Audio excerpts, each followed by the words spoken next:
What you'll notice in the next year or two is that European car manufacturers are being too slow to bring their cars to the market, and Chinese non-legacy auto brands are bursting to get ahead with their market share. This is widely reported on.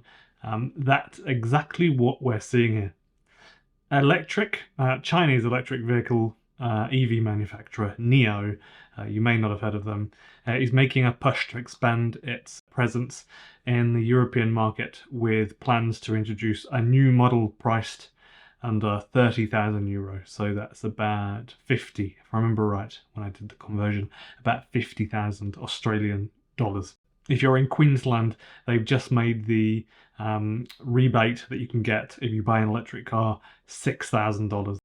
The founder and chairman, William Li, in an interview with Germany's Der Spiegel magazine. I always love doing accents when I do my videos, but I try not to in case I get angry people comment.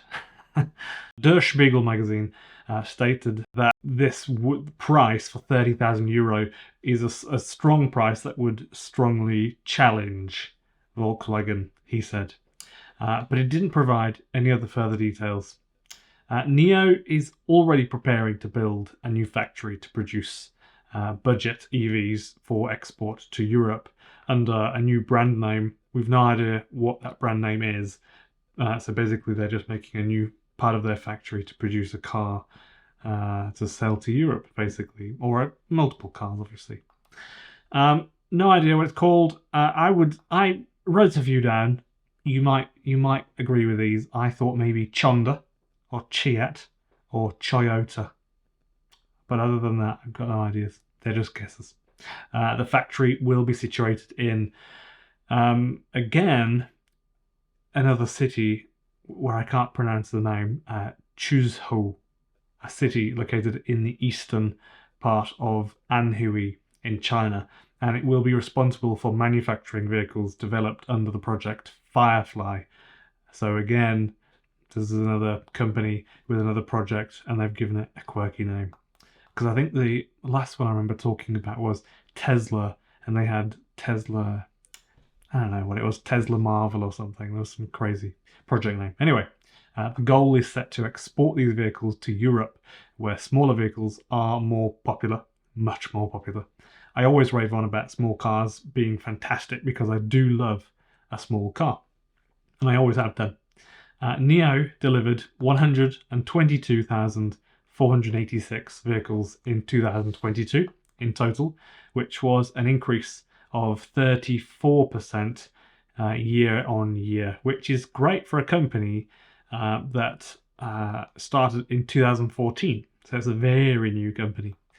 My concern with non-legacy auto is parts availability in 10 or 20 years.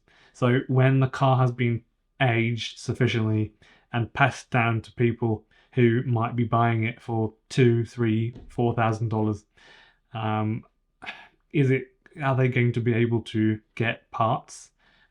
Because if there are so many different car brands on the market, might just be hard to get a part you need, you know. And with manufacturers and the way that things are these days, when you have legacy brands mostly in a company, you can kind of go to a local wrecker's yard or go on the internet and you can find a windscreen or a fuel pump if you have a petrol car, whatever. But you know, it works. That system works. But if we're going to go to a place where in 20 years' time there are 4 times as many manufacturers, I just hope that doesn't happen, where people are struggling to find parts at the end stages of the vehicle's life, when it's got an owner that probably isn't someone who can afford a brand new car.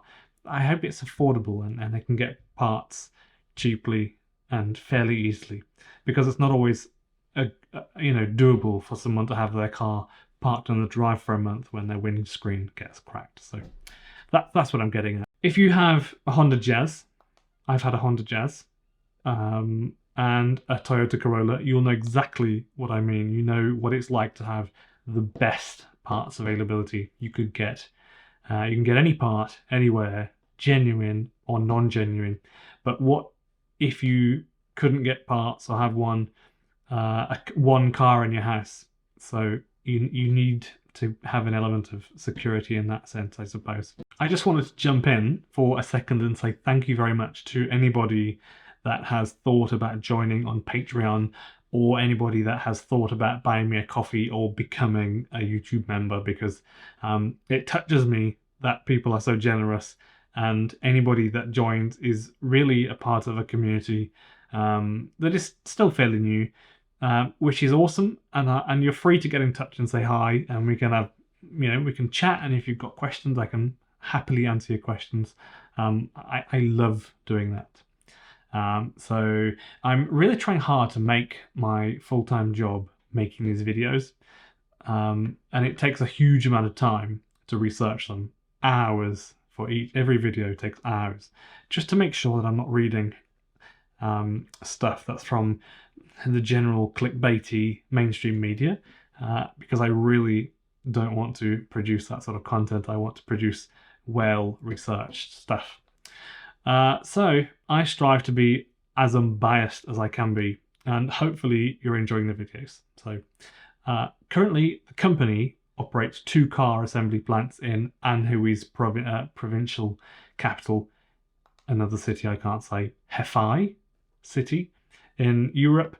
NIO's prices range from 50,000 euros to 91,000 euros, depending on the vehicle's range, whether the customer opts to buy or rent the battery, because they have changing stations. And NIO are big fans of swapping batteries over, or offering that as an option. And also they kind of like to think of their cars as a smart phone or a smart car. They really do view cars in that sort of sense, and I think they do want to encourage people to go to autonomy. So if you're not that way inclined, you won't like NIO. But their cars, nevertheless, are beautiful cars. I personally prefer cars to be much more primitive and basic, and small. The founder, Lee, also revealed that NIO is expanding its battery swapping network stations in China, as he believes battery electric vehicles are the solution for automated driving, while he declined to offer specific sales targets for 2022. Lee stated that NIO's objective for Europe is to become the brand with the highest customer satisfaction within 3 years. We all have dreams. NIO's expansion in Europe is part of a larger trend among Chinese EV makers, who are increasing their efforts to increase their market share. Following the end of state subsidies for EV purchases, EV sales in China have weakened quite a bit, leading to NIO to plan for the launch of more affordable EV products under new brand names. After 2024, as part of projects codenamed Firefly and Alps, Lee stated that NIO's focus on battery electric vehicles is because they are the solution for automated driving, adding that the vehicle is becoming a mobile living space, and that only works with an e-car. From a financial standpoint, Lee noted that NIO has recently improved its gross margin by more than 20%. Despite supply chain challenges, we're on track to profitability, he said. Tesla took 16 years. We don't need 16 years. I think it's a bit different for Tesla, because what Tesla have done is quite unique, and they clearly invested millions and billions as they went along, not to chase profitability, but to chase, in my opinion, sustainability. In the long term, at least that's my interpretation of what Tesla has done over the years. I remember years ago talking about Tesla when they were investing huge money into their chargers and trying to get funding from the government whilst not making a profit, and saying that they're losing money technically. But they have clearly done well, and they have gotten better at doing well, for sure. I actually have never driven a NIO, so if anybody has, let me know your thoughts in the comments, because I really am interested to know, and I think other people will be too. NIO is positioning its NIO brand for the premium segment to compete with BMW, Mercedes, and Audi. While Li believes there are 20 to 30 Chinese automakers with a real product, quote, he said there is still a long way to go to compete with European automakers. However, he also noted that the automotive industry is currently one of the most open markets there is, and if NIO can survive in China, it has the chance to be competitive in other markets. So overall, NIO's plans for expansion in Europe and the development of more affordable EVs under new brand names reflect the company's long-term strategy, I think, to become a major player in the global EV market.